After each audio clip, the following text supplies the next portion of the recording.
comment comprendre le chapitre 1 de physique, force et champ en terminale C et en terminale D. Déjà pour commencer, il faut savoir que le chapitre force et champ est segmenté en 3 grandes parties. Première partie, nous avons force et champ gravitationnel, force et champ électrique, force et champ magnétique. Dans force et champ gravitationnel, nous avons la loi d'attraction universelle. La loi d'attraction universelle qui dit ceci. Deux corps ponctuels A et B de masse MA et MB exercent l'un sur l'autre des forces d'attraction directement opposées, dirigées suivant la droite AB, d'intensité inversement proportionnelle au carré de la distance qui les sépare. Qu'est-ce que cela veut dire? Cela veut dire que lorsque vous avez une masse A et une masse B, la force que A exerce sur B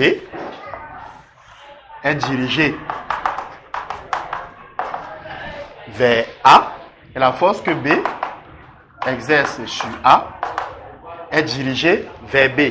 Qu'est-ce que cela veut dire? Ça veut dire que la Lune, par exemple, déforme l'espace et attracte, par exemple, la Terre. Ou alors, c'est la Terre qui déforme l'espace et tente à aspirer la Lune. Voici la formule donc de l'attraction universelle.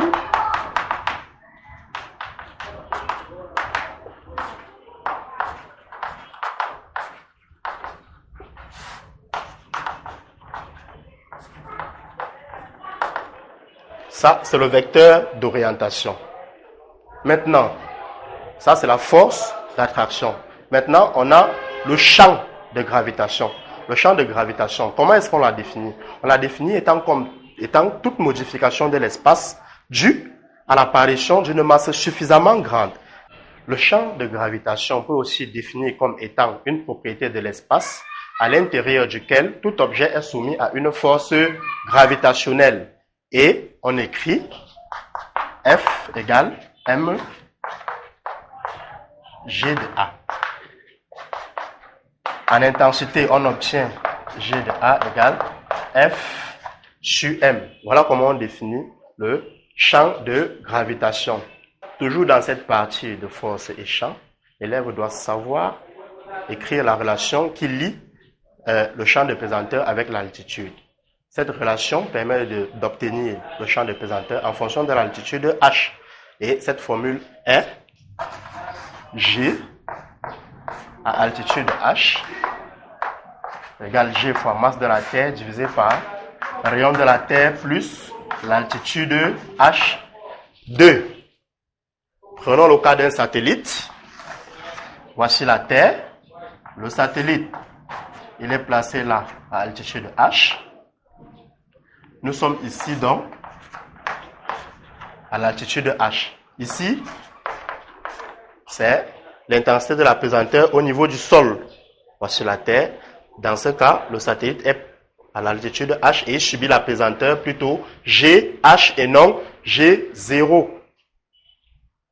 Alors, quelle est la relation qui lie la position de l'altitude, la position du satellite à altitude H et la position d'un être humain au sol? Déjà, il faut savoir que au sol, lorsque nous sommes au sol, la pesanteur a pour formule G0 qui est égal. Ici, on remplace H par 0 pour obtenir G0 à G, masse de la Terre, rayon de la Terre au carré, puisque H a pris la valeur 0. Alors, si nous divisons membre à membre ces deux formules, nous aurons GH sur G0 égale, l'élève met la barre de fraction, GMT sur RT plus H le tout au carré sur GMT sur RT au carré. Qu'est-ce qu'on obtient?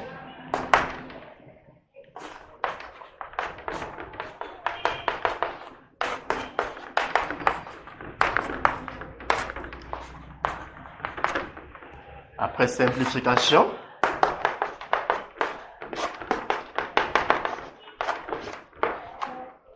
voilà donc la formule qui lie l'intensité de la pesanteur à une certaine altitude H avec la pesanteur au sol.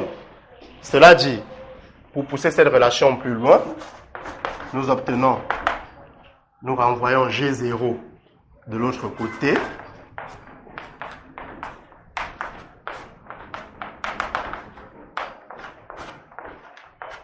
Voilà ce que nous avons. Dans certains livres de physique, la relation rayon de la Terre plus altitude est notée petit r.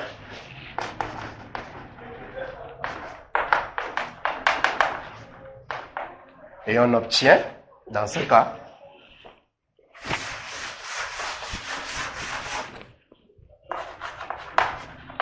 GH égale G0. Voilà ce que l'on obtient. Cette relation est utile lorsqu'on vous demande, par exemple, de calculer la distance à laquelle se trouve un satellite, ou bien de calculer l'énergie potentielle ou l'énergie cinétique d'un satellite qui se trouve à une distance h, h1 ou h'. Einstein a démontré que l'espace n'était pas vide. Longtemps avant lui, des mathématiciens ont pensé que l'espace était un vide. Einstein a démontré que l'espace peut s'étendre, qu'il est élastique et qu'il peut se contracter. Cela dit, la notion de centripète et de centrifuge est une notion qui dérange beaucoup les élèves. Chers élèves, sachez ceci. Lorsque l'on a une masse comme la Terre qui se retrouve dans l'espace, qu'est-ce qu'elle fait? Eh bien, selon Einstein, elle déforme l'espace. Et lorsqu'elle déforme l'espace, elle a tendance à attirer tout ce qui vient vers elle. Ça veut dire que si nous avons ce tissu, comme ça, si nous tendons ce tissu, la Terre, qu'est-ce que la Terre fait? La Terre a tendance à déformer l'espace vers le bas. Ça veut dire que si vous posez quelque chose, la Terre a tendance à former un creux. Et c'est ce creux-là, dans l'espace, que l'on appelle la gravité. Et tout ce qui se retrouve aux alentours de ce creux, de cette cavité, on dit que tout ce qui se retrouve est attiré par la Terre. On parle donc de centripète. Centripète, c'est-à-dire qui vient vers soi. Centrifuge dans le cas contraire. Ça veut dire que vous avez une déformation plutôt de l'espace, mais vers le haut comme ça. Tout objet qui est posé tente à fuir. Donc, la notion de centripète, c'est lorsqu'un objet déforme l'espace vers le bas et tout objet est aspiré par cet objet. Supposons que ceci soit la Terre. Et on parle de ligne de champ uniforme lorsque lorsqu'un objet est placé à la même distance, à la même altitude par rapport à la Terre. Toutes ces lignes-ci sont placées à la même altitude de la Terre, donc elles ont la même formule. C'est ce que Einstein voulait démontrer dans sa formule. Maintenant, la notion de centrifuge, c'est lorsque les lignes de champ tendent à faire ceci. Voici la Terre. Les lignes de champ sont plutôt orientées vers l'espace. Voilà les lignes de champ qui sont orientées vers l'espace. Et la notion de centrifuge et de centripète peut être appliquée sur la deuxième partie de votre chapitre 1, qui est force et champ électrique. Force et champ électrique ici. Dans force et champ électrique, nous avons la loi de Coulomb. De Coulomb dit ceci. La force d'attraction ou de répulsion qui s'exerce entre deux corps A et B, de charges électriques QA et QB, placés à la distance AB l'un de l'autre, est proportionnelle aux charges QA et QB et inversement proportionnelle au carré de la distance qui sépare les deux charges. Et on écrit F de A sur B égale moins F de B sur A égale K. Voilà absolu de QA, voilà absolu de QB sur AB au carré. Dans cette partie, il va falloir représenter les champs électriques par exemple, ou alors les vecteurs champs électriques que l'on appelle E,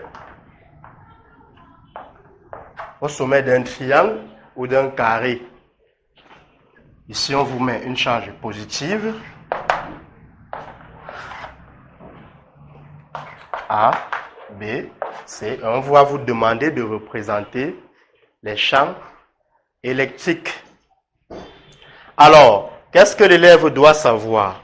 L'élève doit savoir que cette charge électrique qui est négative déforme l'espace dans le sens descendant. Ça veut dire quoi? Elle a tendance à aspirer ces deux autres charges. Et dans ce cas, les charges ici, l'élève doit éliminer ces signes dans son esprit. Si C déforme l'espace dans le sens d'aspirer A et B, alors A et B vont rouler. L'élève prend ça comme ça. B va rouler vers C. A va rouler également vers C. Donc voilà comment est-ce qu'il va représenter. Voilà comment il va représenter les charges, les champs électriques. Autrement dit, les charges négatives sont centripètes et les charges positives sont centrifuges. Centripète, c'est-à-dire attire. Donc ici, ce sera champ créé par C au point B. Champ créé par C au point A. Le champ créé par C, qu'est-ce que ça veut dire? C déforme l'espace vers le bas et aspire la charge A et la charge C et la charge B. Pendant ce temps, qu'est-ce que A fait? A est une charge positive. Qu'est-ce qu'elle fera à son tour? Elle va déformer plutôt l'espace vers le haut, comme je vous l'ai montré tantôt, c'est-à-dire comme ceci. Si elle déforme l'espace comme ceci, et si vous posez un morceau de craie, le morceau de craie va plutôt vers l'extérieur, comme vous voyez là. Ça veut dire que, partant de A, la charge, le champ électrique créé par A au point C, plutôt, ira comme ça. Ça, c'est E de A sur C. Donc, nous sommes ici au point C. Et lorsque A déforme l'espace, il ne faut plus tenir compte des charges de B et de C. Pareil, lorsque A va déformer l'espace, son champ ira plutôt comme ceci. Voilà son champ au point B. Ça, c'est E de A sur B. B doit déformer l'espace. Donc ici, il faut représenter le vecteur champ électrique. La déformation de B est plutôt vers le bas. B déforme l'espace vers le bas. Donc elle tend à aspirer la charge C. Comme ça, dans la charge C, l'élève doit prendre ça comme le roulement, parce que B déforme l'espace dans le sens, ou bien déforme le tableau dans le sens entrant, et la charge C tend à se déplacer vers B, tandis que la charge A également tend à se déplacer vers B. Donc voilà, E de B vers A. Ça c'était E de B. Chers parents, croyez en nous et vous ne serez pas déçus. Redor est situé au carrefour Mec, en face du poste de police, bâtiment tissu et rideau, et répond au numéro précédemment indiqué 698 91 34 04 650 79 17 72.